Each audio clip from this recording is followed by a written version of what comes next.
हम बात करते हैं इकोनॉमिक्स में सेकेंड चैप्टर की। सेकेंड चैप्टर हमारा है मनी एंड बैंकिंग, यानी मुद्रा एवं बैंकिंग। यानी इसमें मनी के बारे में बात करेंगे सबसे पहले, उसके बाद बैंकिंग के बारे में बात करेंगे। तो सबसे पहले मनी यानी मुद्रा की बात करते हैं। तो मनी यानी मुद्रा होता क्या है?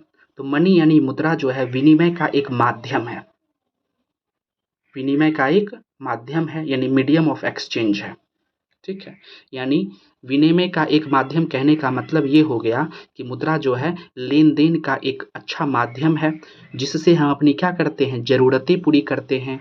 ठीक है, मुद्रा की मदद से ही हम लोग जो है कोई सामान या फिर सेवा खरीदते हैं, या फिर जो ऋण है उसे चुकाते हैं। ठीक है, तो आपको याद रखना है कि मुद्रा क्या है, तो विनिमय का एक माध्यम है, यानी लेन देन का एक माध्यम है, यानी मीडियम ऑफ एक्सचेंज है। अब मनी के इतिहास की बात करें, ऐसा नहीं है कि जो हमारे पास अभी जो नोट चल रहा है एकाएक आ गया, नहीं। पुराने ज़माने में जो है नोट नहीं चलता था आज की तरह। उस समय चलता था एक वस्तु देकर के दूसरा वस्तु लिया जाता था। गेहूँ दिए तो बदले में चावल लिए। ठीक है, यानी उस प्रणाली को कहा जाता था वस्तु विनिमय प्रणाली, यानी बार्टर एक्सचेंज सिस्टम। लेकिन इस प्रणाली में बहुत सारी कमियां थीं। एक तो दोहरा संयोग का अभाव था, दोहरा संयोग का अभाव था। दूसरा मापन की समस्या था। तीसरा विभाजन का अभाव था। चौथा स्टोर करने की समस्या था। भविष्य के भुगतान यानी ईएमआई की समस्या था। ठीक है, तो बारी बारी से पांचों को समझते हैं। दोहरा संयोग का अभाव कहने का मतलब ये हो गया कि मान के चलो मेरे पास इस बार खेती हुआ गेहूं का खेती किए हैं। अब मेरे यहाँ कोई गेस्ट आ गया, उसको चावल खिलाना है। तो अब गेहूं के बदले हमको चावल लेना है। 10 घर आसपास में ढूंढे, नहीं मिला है, भी तो थोड़ा बहुत दूसरे के पास, वो देना नहीं चाह रहा है। 20 घर बाद आदमी मिला। ठीक है, तो ये संयोग का अभाव हो रहा है। तो एक तो कमी ये था, इसी को बोलते हैं दोहरा संयोग का अभाव। दूसरा मापन की समस्या। अब मान के चलो हमको आदमी मिल गया गेहूं के बदले चावल देने वाला।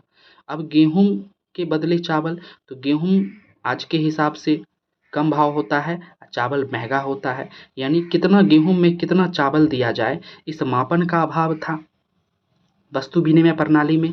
तीसरा विभाजन का अभाव। मान के चलो हम बकरी पाठा बेच रहे हैं, 2 आदमी लेने के लिए तैयार हो गया, एक आदमी नहीं ले पा रहा है, हमको ज़रूरी है पैसा का, और 2 आदमी मिल के बोल रहा है कि हम दोनों आदमी मिल के ले लेंगे। तो अब उन दोनों आदमी जो है विभाजन कैसे करेगा? मुंडी एगो मुंडी लेगा, दूसरा टंगड़ी वाला हिस्सा लेगा। क्या ये सही विभाजन का तरीका है? नहीं है। तो ये भी इसका कमी था वस्तु विनिमय प्रणाली का। तीसरा, पैसा तो है नहीं उस समय, जो कि जो है करोड़ों का करोड़ रुपया एक बक्सा में धर लिए। जब भी पैसा के तौर पर जो है वस्तु को स्टोर करके रखना पड़ता था, और वस्तु को स्टोर करना बहुत बड़ा समस्या था। तो यानी स्टोर करने का समस्या था वस्तु विनिमय प्रणाली में। अगला, पांचवा, भविष्य के भुगतान की समस्या, जैसे ईएमआई। आज के समय में क्या होता है, कोई सामान घर ले आते हैं और धीरे धीरे करके उसका पैसा देते हैं, तो इस चीज़ का भी समस्या था। तो ये भी क्या था, कमी था barter system, barter exchange system का, यानी वस्तु विनिमय प्रणाली का। तो इन कमियों को दूर करने के लिए ही जो है हमें एक ऐसी चीज़ की ज़रूरत पड़ी जिसे हम क्या कर सके, किसी वस्तु का आसानी से लेन देन कर सके, या कोई सेवा प्राप्त कर सके, या जो हम पे ऋण है उसको चुका सके। तो इसी के इतिहास को समझते हैं। तो इसी तो शुरू में बार्टर एक्सचेंज सिस्टम था, तो इसमें बहुत सारी खामी थी। तो लाया गया मेटल कॉइन वाला सिस्टम, समय के साथ बदला हुआ, और मेटल कॉइन यानी धातु के सिक्के चलने लगे। अब धातु का सिक्का चलने लगा, सोना चांदी का सिक्का। तो भाई इसको स्टोर करना बहुत रिस्की है। मान लिया कि फलना के घर में जो है सोना चांदी का सिक्का है, ठीक है, लूट लिया तो नुकसान है भाई। ठीक है, तो ये भी समय के साथ क्या हो गया, फेल हो गया। इसके बाद आया नोट, नोट आया। ठीक है, नोट के बाद आया बैंकिंग। अब नोट को भी हम मान के चलो हम बहुत पैसा कमा रहे हैं, तब नोट घर में रख रहे हैं, तो भी रिस्की है। तब आया बैंकिंग। कौन आया, बैंकिंग। और फिर बैंकिंग के बाद आया, बार बार हम बैंक से पैसा नहीं निकाल सकते हैं। अब हमको जरूरत पड़ा तो बार बार बैंक से जाएंगे तुरंत तुरंत पैसा निकालने के लिए, लंबा भीड़ लगो, समय दो, समय का दिक्कत। तब उसके बाद आया डिजिटल मनी, यानी मोबाइल से ही तुरंत किसी को जो है हम स्कैन करके भेज दिए, डिजिटल मनी। और वर्तमान में आने वाले समय में आ रहा है सीबीडीसी, सीबीडीसी यानी central bank digital currency, central bank digital currency. और आने वाले समय में जो नोट और जो सिक्का है वो पूरी तरह खत्म हो जाएगा, और केवल केवल और केवल जो है डिजिटल मनी ही चलेगा। तुम बैंक जाओगे तो तुमको नोट नहीं मिलेगा, बल्कि डिजिटल मनी मिलेगा मोबाइल में, ठीक है, जिसे सीबीडीसी कहेंगे। क्या कहेंगे? सीबीडीसी कहेंगे। आने वाले 2-3 साल में ये लागू हो जाएगा, ठीक है। तो ये जो मुद्रा है, अभी मुद्रा की बात कर रहे हैं, जो वर्तमान में चल रहा है उसकी बात करते हैं, मनी की बात करते हैं, नोट की बात करते हैं। तो इसका फ़ायदा क्या है? तो फ़ायदा, एक तो फ़ायदा ये है कि हम आसानी से जो है किसी भी वस्तु को जो है खरीद बेच सकते हैं, ठीक है। यानी यह विनिमय का, यानी मुद्रा क्या है? विनिमय का एक बेहतरीन माध्यम है, लेन देन का एक बेहतरीन माध्यम है। दूसरा, यह खाते की इकाई के रूप में काम करता है, खाते की इकाई के रूप में काम करता है। यानी कहने का मतलब है कि ये मापन के लिए आवश्यक है, यानी इससे जो है मुद्रा से हम किसी भी चीज़ को हम माप सकते हैं, ठीक है। जैसे मान के चलो, जो छोटी चीज़ें हैं, जो छोटी वस्तु है, कम दाम वाली वस्तु, उसके लिए कम पैसा चुकाएंगे, कम मुद्रा चुकाएंगे, और जो ज़्यादा कीमती वस्तु उसके लिए ज़्यादा मुद्रा चुकाएंगे, ठीक है। यानी मुद्रा जो है आसानी से क्या कर रहा है? माप दे रहा है वस्तु को उसकी औकात के अनुसार, यानी खाते की इकाई के रूप में ये मुद्रा काम करता है, ठीक है। तीसरा, इसे स्टोर करना आसान है, यानी करोड़ों करोड़ रुपया के एगो बक्सा में धर सकते हैं, और इसे हम आसानी से एक जगह से दूसरे जगह ले जा सकते हैं, यानी पोर्टेबल करना आसान है और कम रिस्की भी है, ठीक है। इसके अलावा इसे हम भविष्य के भुगतान के लिए भी जो है यूज कर सकते हैं, जैसे ईएमआई सिस्टम, सामान घर ले आए और धीरे धीरे धीरे पैसा चुका रहे हैं, जिस मनी को, जिस पेमेंट को डेफर्ड पेमेंट कहते हैं, भविष्य के भुगतान, या जिसको विलंबित भुगतान कहा जाता है अंग्रेजी में, उसी को डेफर्ड पेमेंट कहते हैं, ठीक है। और जो है देश के किसी भी कोने में चले जाएंगे रुपया लेकर के तो सब जगह चलेगा, ठीक है। यानी हर जगह क्या है? एक्सेप्टेबल है। अब देखो, मुद्रा के काम को, ये जो मुद्रा है 2 तरह का काम करता है, एक प्राथमिक काम करता है, दूसरा द्वितीयक काम। 2 तरह का काम करता है। तो जो प्राथमिक काम कर रहा है, प्राथमिक काम यानी जो इम्पोर्टेंट काम है, तो वो प्राथमिक के अंतर्गत 2 काम इसका है मुद्रा का। पहला कि यह विनिमय का एक बेहतरीन माध्यम है, यानी लेन देन का बेहतरीन माध्यम है। कोई वस्तु खरीदना है, बेचना है, आसानी से रुपया के माध्यम से खरीद बेच सकते हैं। दूसरा, मुद्रा जो है हर चीज़ को माप दे रहा है, हर चीज़ को माप दे रहा है, छोटी से छोटी कम कीमत वाली वस्तु, बड़ी से बड़ी अच्छी कीमत वाली वस्तु को आसानी से माप दे रहा है, यानी मीज़र कर दे रहा है। इसका मतलब है कि मुद्रा क्या है? मीज़र ऑफ वैल्यू है, मूल्य का माप है, या इसी को बोलते हैं यूनिट ऑफ अकाउंट, यानी खाते की इकाई है। इसके अलावा बाकी जितना भी काम है मुद्रा का, वो सब का सब उसका क्या काम है? द्वितीयक कार्य है। जैसे मुद्रा को स्टोर करना, भविष्य के लिए भुगतान करना, ये सब का सब क्या हो गया? मुद्रा का द्वितीयक कार्य, यानी सेकेंडरी वर्क हो गया। अब मुद्रा के प्रकार की बात करें तो मुद्रा को जो है कई प्रकारों में बांटा गया है। पहला प्रकार है कागजी मुद्रा। कौन सा मुद्रा? कागजी मुद्रा, जिसको फिएट मनी कहते हैं, फिएट मनी कहते हैं, ठीक है। फिएट मनी क्या होता है? तो वैसी मुद्रा जिसे उस देश की सरकार के द्वारा कानूनी तौर पर जारी कर दिया गया है, ठीक है, उसे ही फिएट मनी कहते हैं। जैसे हमारे भारत सरकार ने पूरे देश में जो है कानूनी तौर पर जो है रुपया को जारी कर दिया है कि रुपया हर जगह चलेगा भारत में, ठीक है। तो रुपया जो है भारत का कौन सा मनी हो गया? फिएट मनी हो गया, ठीक है।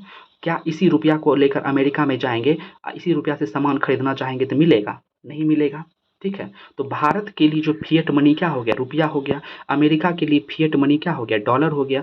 चूंकि इसे कानूनी तौर पर जारी कर दिया गया है, इसलिए इस मनी को कहते हैं लीगल टेंडर मनी भी कहते हैं, लीगल टेंडर मनी भी कहते हैं। टेंडर मतलब क्या? जब तक जारी किया गया है कानूनी तौर पे तभी तक। जैसे बोल देगा नरेंद्र मोदी कि आज रात 12 बजे के बाद 500 और 1000 के नोट जो हैं लीगल टेंडर मनी से अलग थी बर्खास्त होते हैं, ठीक है। उसके बाद वो नहीं चलेगा, उसका कीमत क्या हो जाएगा? कागज, 0 रुपया हो जाएगा। यानी जब तक लीगल किया हुआ है तब तक वो चल रहा है, ठीक है। यानी इसलिए जो है फिएट मनी यानी कागजी मुद्रा को लीगल टेंडर मनी कहते हैं, क्योंकि उस देश की सरकार के द्वारा कानूनी तौर पर उसे जारी कर दिया जाता है, और जब तक जारी किया रहता है तब तक वो आसानी से पूरे देश में, पूरे उस देश में जो है कोने कोने में जो है वो मनी चलता रहता है। दूसरा है कमोडिटी मनी। कमोडिटी मनी यानी कमोडिटी का मतलब क्या होता है? वस्तु, ठीक है, वस्तु। यानी कहने का मतलब हो गया कि जब हम वस्तु का उपयोग मुद्रा के रूप में करें, वस्तु का उपयोग मुद्रा के रूप में करें, यानी वस्तु दे करके कोई दूसरा वस्तु ले ले, जैसे कि पुराने ज़माने में चलता आ रहा था गेहूं के बदले चावल, ठीक है। यानी वस्तु विनिमय प्रणाली में जो है हम लोग किस तरह की मुद्रा का यूज कर रहे थे पूछेंगे तो कमोडिटी मुद्रा का ही तो यूज कर रहे थे ना, वस्तु के बदले वस्तु। यानी वस्तु को ही हम लोग मुद्रा के रूप में उपयोग कर रहे थे। अब अगला है credit money, full body money, representative full body money. इन तीनों को एक साथ समझते हैं। इन तीनों को समझने से पहले तुम ये समझ लो, जैसे कि 500 रुपये का कागज का नोट है मेरे पास, 500 रुपये का कागज का नोट है, ठीक है। अब इसके कमोडिटी वैल्यू और मनी वैल्यू की बात करते हैं। कमोडिटी वैल्यू मतलब वस्तु का मूल्य या आंतरिक मूल्य, और दूसरा मनी वैल्यू यानी मुद्रा मूल्य की बात करते हैं। तो 500 रुपये का जो कागज का नोट है उसका कमोडिटी वैल्यू यानी उसके वस्तु का मूल्य कितना होगा, तो वास्तव में चूंकि वो कागज ही है, कागज का टुकड़ा है, और कागज के छोटे से टुकड़ा का दाम कितना होगा, 0 रुपया होगा। लेकिन वही उसके मनी वैल्यू की बात करें, मुद्रा मूल्य की बात करें, तो एक्चुअल में है कितना, 500 रुपया है, ठीक है।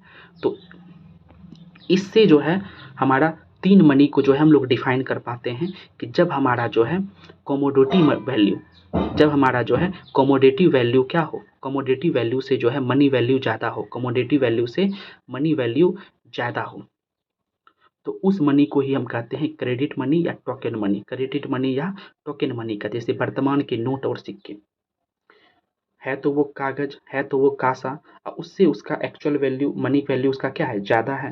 तो आज का जो वर्तमान का जो नोट और सिक्का है वो हमारा कैसा मनी हो गया, क्रेडिट मनी या टोकन मनी हो गया, ठीक है। फिर यही बात करें, यदि हमारा कमोडिटी वैल्यू जो है ज़्यादा हो जाए, यानी वस्तु का मूल्य जो है ज़्यादा हो जाए मुद्रा मूल्य से, मनी वैल्यू से, ठीक है, तो वैसे मनी को कहा जाता है representative full body money. Representative full body money यानी प्रतिनिधि पूर्ण धन कहा जाता है।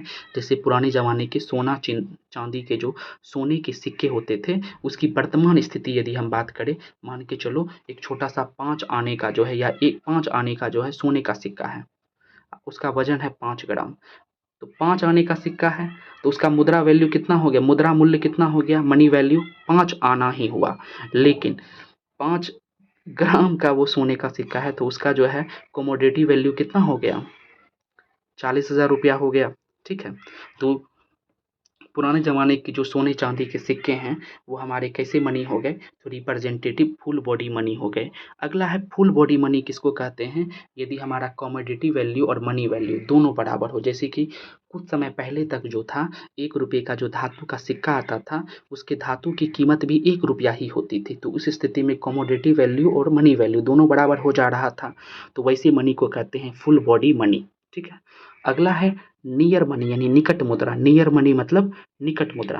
नियर मनी यानी निकट मुद्रा किसको कहते हैं, यानी वैसा मुद्रा जो नगद नहीं है लेकिन नगद के बहुत बहुत करीब है, यानी उसे हम जब चाहे कभी भी आसानी से नगद के रूप में बदल सकते हैं। जैसे घर में पड़ा हुआ सोना चांदी यानी ज्वेलरी, चेक, डीडी जिसको डिमांड ड्राफ्ट, यानी जब चाहे हमको कभी इमरजेंसी पड़ गया तो 2 दिन के अंदर, 1 दिन के अंदर हम आसानी से उसको नगद के रूप में बदल सकते हैं।